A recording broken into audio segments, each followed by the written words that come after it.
Olá a todos, eu sou o irmão Darley.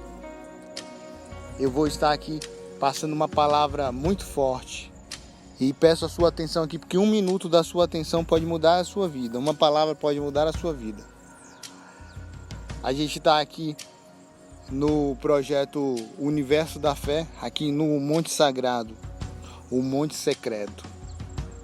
Então eu quero aqui invocar o Espírito Santo para que me use nesse momento, para que essa palavra possa agir na vida das pessoas que escutem, para que essa palavra possa mudar a vida das pessoas que nos escutam. Hoje eu vou falar uma palavra para vocês que é João capítulo 8, do versículo 1 ao 11. Vou começar aqui lendo essa palavra, que diz o seguinte: Jesus, porém, foi para o Monte das Oliveiras. Ao amanhecer, ele apareceu novamente no templo, onde todo o povo se reuniu ao seu redor. E ele se assentou para ensiná-los. Aos mestres da lei, os fariseus trouxeram-lhe uma mulher, surpreendida em adultério. Fizeram-na ficar em pé diante de todos. E disseram: Jesus, mestre, esta mulher foi surpreendida em ato de adultério. Na lei de Moisés nos ordena apedrejar tais mulheres. E o Senhor, o que diz? Eles estavam usando uma pergunta como armadilha a fim de terem uma base para acusá-lo. Mas Jesus inclinou-se e começou a escrever no chão com o dedo. Visto que continuavam a interrogá-lo, ele se levantou e lhe disse: Se algum de vocês estiverem sem pecado, sejam o primeiro a atirar uma pedra nela. Inclinou-se novamente e continuou a escrever no chão. Os que ouviram foram saindo um de cada vez, começando com os mais velhos. Jesus ficou só com a mulher em pé diante dele. Então Jesus pôs-se de pé e perguntou-lhe à mulher: Onde estão eles? Ninguém a condenou? Ninguém, Senhor, disse ela. Declarou Jesus: Eu também não o condeno. Não a condeno. Agora vá embora e abandone a vida de pecado.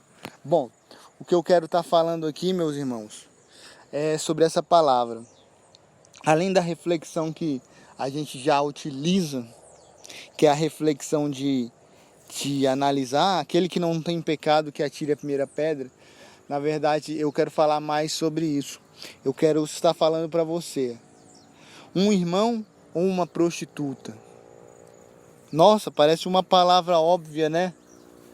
Você escolheria entre um irmão, né, da fraternidade, da sua igreja, da sua congregação, aquele que convive com você entre um pacto, aqueles que têm uma relação fraternal em sua comunidade cristã ou religiosa, ou simplesmente de fé, ou qualquer tipo de associação humana, um irmão, ou aquele que nasceu na mesma família que você, um irmão ou uma prostituta?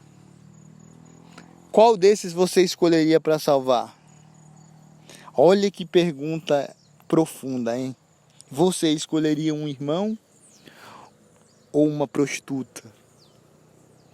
Reflita. E será que o seu irmão, ele escolheria você ou uma prostituta? É profunda essa pergunta, hein? Porque parece uma coisa óbvia, né? Você provavelmente deve estar pensando: com certeza eu escolheria o meu irmão. Ou com certeza um irmão meu me escolheria. Mas aí é que você se engana.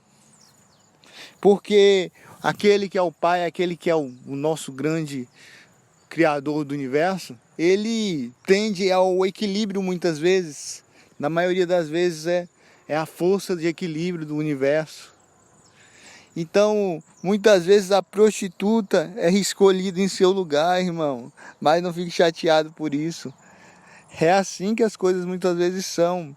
E não veja isso com maldade, ou com ódio, ou com desprezo. Porque muitas vezes a gente se sente mais especial que uma prostituta, a gente se sente mais especial que um pecador. Mas nem sempre, irmão. Muitas vezes você vai perder o seu emprego porque o indivíduo preferiu colocar no seu lugar uma prostituta. Isso mesmo. Muitas vezes, mulher, irmã, você tem feito tudo certo, tudo na régua, tudo no alinhamento, e o seu patrão ou aquele que está acima de você no seu cargo, ele vai preferir privilegiar uma prostituta do que você. É isso mesmo. Mas vamos lá, o que significaria uma prostituição, né? Naquela casa, na lei de Moisés, significava o fato da mulher ser promíscua, né? Hoje, nos dias de hoje, a gente pode falar da seguinte forma: uma prostituição seria a troca da promiscuidade por algum tipo de valor. Por exemplo, vai numa festa, em troca de uma bebida, o que o rapaz lhe paga, você oferece para ele em troca da bebida a promiscuidade, aquilo que era para ser reservado pela lei de Deus para o seu esposo, você oferece em troca de um copo de bebida, ou uma carona, ou simplesmente por a Deus dará, né? Simplesmente você oferece aquilo que era para você estar preservando para o seu esposo, para qualquer um por nada. Então, aí, naquela época, na lei de Moisés, era bem mais rígida a lei, não é verdade? Hoje a gente vê, principalmente no nosso país, que a coisa muitas vezes foge do controle da fé, né? Do controle da disciplina. Mas o que eu quero dizer? Eu quero dizer para os irmãos que muitas vezes vocês serão trocados pela promiscuidade.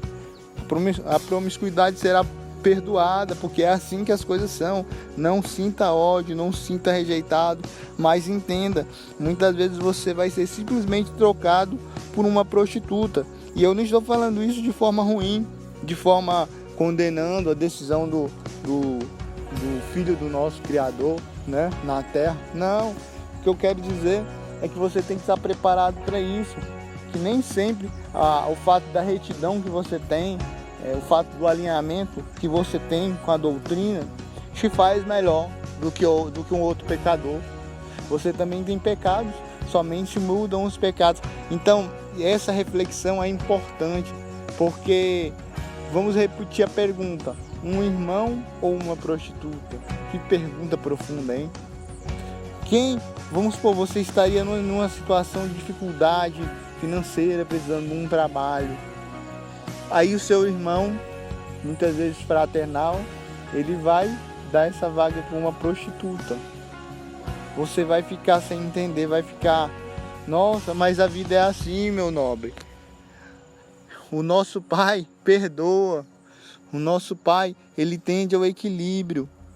Então, é esse o ensinamento que você vai ter hoje, que nem sempre as coisas são do jeito que você quer, que as coisas muitas vezes são profundas, entendeu?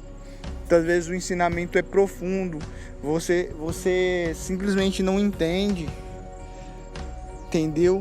Não seria bem mais legal para a sua visão humana que apenas as pessoas que estão ali numa fraternidade, em retidão, bem alinhadas na disciplina, que elas fossem abençoadas?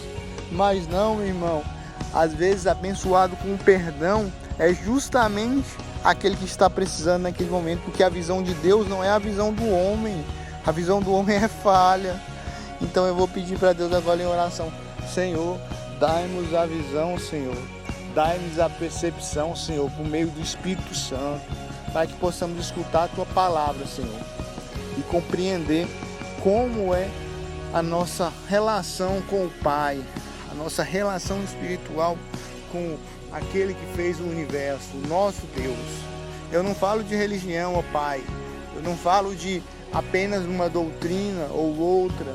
Eu falo, Senhor, da fé. Eu falo daquilo que nos liga, da conexão com Deus. Eu quero pedir a Deus nesse momento que abençoe você que está escutando, sua família, seus projetos, em nome do Senhor. tenha compreendido essa mensagem. Eu quero pedir a Deus, abençoa, Senhor, a família dessa pessoa que nos escuta agora. Abençoa, Senhor, esta pessoa, Senhor. Dai força, Senhor, uma força espiritual, uma força que essa pessoa não consegue compreender. Abençoa os projetos dessa pessoa, Senhor, e mais ainda, dai a visão alinhada a Ti, Senhor. Porque nada interessa a visão do homem. A visão do homem é falha. A gente quer a visão espiritual, a visão daquilo que nos conecta a Deus, a Ti. Obrigado, meu Deus. Amém.